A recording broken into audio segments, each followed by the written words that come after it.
Soulagé et détendu. Quand François Hollande vient présenter les résultats du sommet européen, le président français sort de 24 heures de discussion tendues. Et alors que certains estiment qu'il a cédé face à la Grande-Bretagne, il pense au contraire qu'il s'agit d'un bon compromis. Je pense que c'est un accord qui correspond non pas à tout ce que nous aurions pu souhaiter, mais au moins aux engagements que j'avais pris. Préservation des politiques communes, soutien à la croissance, action vers les Européens les plus fragiles, les jeunes et les plus démunis. Et pourtant, c'est la première fois que le budget de l'Europe diminue. De 943 milliards d'euros pour la période en cours, il passera à 908 milliards, soit une baisse de 3,7% pour les 7 prochaines années. C'est David Cameron, épaulé par Angela Merkel, qui aura été l'artisan de cette révolution. D'ailleurs, le Premier ministre britannique a du mal à ne pas savourer sa victoire. Les citoyens britanniques peuvent être fiers. Nous avons fait baisser le budget de l'Europe pour la toute première fois. Ce qui s'est joué aussi dans les couloirs du sommet européen, c'est l'avenir de la politique agricole commune.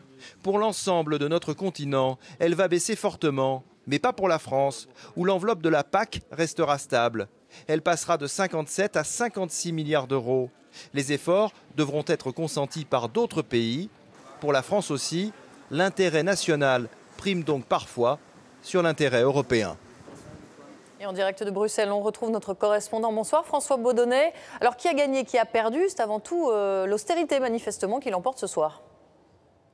Et oui, l'austérité, vous l'avez dit, sera dorénavant le maître mot aussi sur le plan européen. Alors on peut estimer que c'est naturel puisque la rigueur et l'austérité sont partout, dans tous les pays de notre continent, et que dans ces conditions, eh bien, il est normal que l'Union européenne se mette au diapason, qu'elle montre l'exemple. C'est vrai, l'Europe peut sûrement faire des économies, elle dépense parfois trop, mais le problème, c'est que l'argent européen est le plus souvent investi dans des projets qui favorisent la croissance. Conséquence, en fermant les robinets de Bruxelles qui arrosent certaines régions ou certains secteurs, eh bien, on tarit cette croissance. C'est tout le paradoxe de cette Europe qui ne cesse de répéter qu'il faut croire dans l'avenir et qui finalement va voir ses moyens amputés. Pourquoi? Parce que les États qui la composent ne veulent plus payer pour elle.